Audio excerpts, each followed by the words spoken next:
Assalamualaikum warahmatullahi wabarakatuh. Perkenalkan, nama saya Ilham Muhammad Yasin dari kelas PAI 4G. Nah, di sini saya akan membawakan materi tentang kepemimpinan perempuan dalam hadis. Kepemimpinan perempuan dalam hadis, dalam tradisi Islam terdapat berbagai hadis yang membahas tentang kepemimpinan, termasuk kepemimpinan perempuan. Namun pentingnya untuk diingat bahwa interpretasi dan pemahaman terhadap hadis dapat bervariasi di antara ulama-ulama dan mazhab dalam Islam. Dari Abdullah bin Umar, Rasulullah SAW bersabda, "Setiap kali kalian adalah pemimpin, dalam setiap kalian akan diminta pertanggungjawaban atas kepemimpinannya. Seorang lelaki adalah pemimpin bagi keluarganya dan akan diminta mempertanggungjawabkan atas kepemimpinannya. Seorang wanita adalah pemimpin bagi rumah tangganya dan akan diminta pertanggungjawaban atas kepemimpinannya. Seorang budak adalah kepemimpinan atas harta tuannya dan akan diminta pertanggungjawaban atas kepemimpinannya. Karena itu setiap orang adalah pemimpin dan akan diminta pertanggungjawaban atas kepemimpinannya." Hadis riwayat Al-Bukhari dan Muslim. Baik, di sini ada hadis yang menjelaskan tentang kepemimpinan perempuan yang berbunyi, "Hadatsana Utsman bin wal Haisami hadatsana Aufun anil Hasani an Abi Bakrata qala laqad anillahi bi kalimatin sami'tuha min Rasulillah ayyamal jamali ba'dama kidtu an al-haqa bi ashabil jamali fa'uqatila ma'ahum qala lamma balagha Rasulullah anna ahla farisa qad malaku alaihim bi binta Kisra qala la yufliha qaumun walau amrohum ro'ah. Nah, yang artinya dari Utsman bin Haisam, dari Auf, dari Hasan, dari Abi Bakr berkata, "Allah memberikan manfaat kepadaku dengan sebuah kalimat yang kudengar dari Rasulullah SAW pada hari menjelang perang Jamal. Setelah aku hampir membenarkan mereka, Ashabul Jamal, dan berperang bersama mereka. Ketika sampai kabar Rasulullah SAW bahwa bangsa Persia mengangkat Putih Kisra sebagai pemimpin, beliau bersabda, tidak akan beruntung suatu kaum yang menyerahkan urusan mereka kepada wanita." Hadis riwayat Bukhari. Nah, Imam Al-Bukhari meriwayatkan hadis tersebut dari jalur Utsman bin Haisam yang bersambung sampai sahabat Abu Bakar yang bernama asli Nafi bin Haris.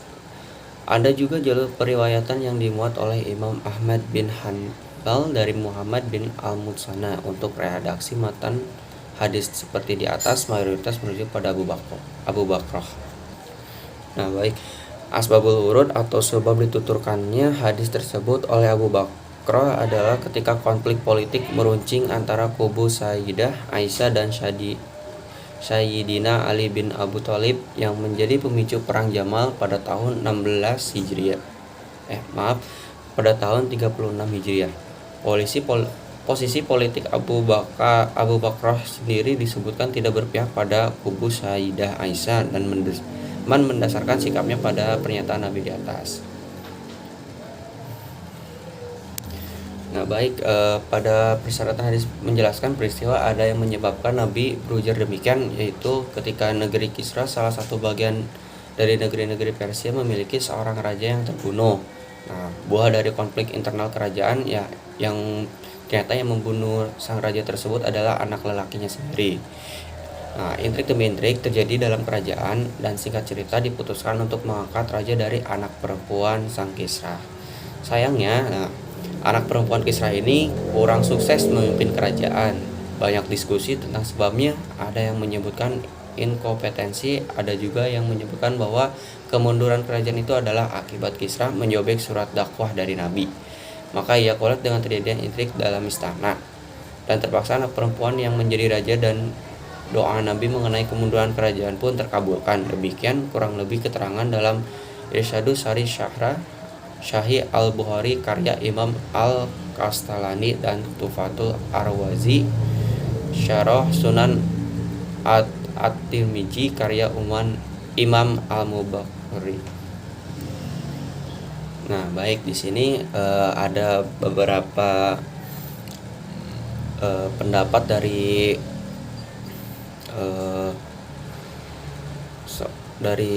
para cendekiawan Islam tentang kepemimpinan perempuan. Nah, pendapat pertama mengatakan bahwa seorang perempuan tidak berhak untuk menjadi pemimpin atau menjadi seorang hakim. Pendapat ini didasarkan terhadap hadis yang diriwayatkan Imam Bukhari di atas. Imam Bukhari merupakan pendapat yang diusung oleh mayoritas ulama klasik seperti Imam Syafi'i, Imam Maliki, dan Imam Ahmad. Dan yang ada pendapat kedua yaitu perempuan boleh secara mutlak. Maksudnya perempuan boleh menjadi seorang pemimpin atau seorang hakim dalam semua ranah hukum, baik dalam ranah ahwal, syaidah, hukum keluarga, ataupun hukum jinayat, hukum pidana. Ini merupakan pendapat Ibnu Jarir. Nah, yang ketiga ada pendapat dari Imam Abu Hanifah, yaitu wanita boleh menjadi pemimpin atau seorang hakim di dalam ranah di mana dalam ranah tersebut persaksiannya diterima, yaitu pada ranah ahwal asyahsiyah, yaitu hukum keluarga. Wanita tidak boleh menguasai hukum yang berhubungan hukum jinayat atau pidana. Nah, ini merupakan pendapat Imam Abu Hanifah. Baik, di sini ada nilai pendidikan yang bisa kita petik dari hadis tentang kepemimpinan perempuan. Nah, yang pertama adalah keadilan dalam kepemimpinan. Hadis tersebut menekankan bahwa pentingnya keadilan dalam kepemimpinan, baik itu oleh laki-laki maupun perempuan. Ini mengajarkan bahwa pemimpin termasuk perempuan harus bertindak secara adil dan bertanggung jawab atas tugasnya mereka. Yang kedua adalah tanggung jawab atas kepemimpinannya. Nah, ini bukan tentang laki-laki atau perempuan doang, yaitu hadis ini mengingatkan bahwa setiap individu atau termasuk perempuan maupun laki-laki memiliki tanggung jawab atas kepemimpinannya, menunjukkan bahwa kepemimpinan bukan hanya sekedar posisi atau kekuasaan, tetapi juga membawa tanggung jawab yang moral yang besar. Yang ketiga adalah ada kepemimpinan sebagai teladan. Hadis ini mengajarkan tentang pemimpin termasuk perempuan maupun laki-laki harus menjadi teladan yang baik bagi pemimpinnya. Ini menunjukkan pentingnya integrasi keteladanan dan kesetiaan pada kepemimpinan, yaitu contohnya kita tidak lalai dari kewajibannya sebagai seorang pemimpin. Nah, seperti itu.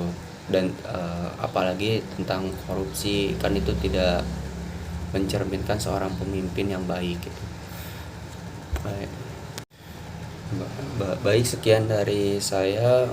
Mohon maaf apabila ada salah kata dan kekurangannya.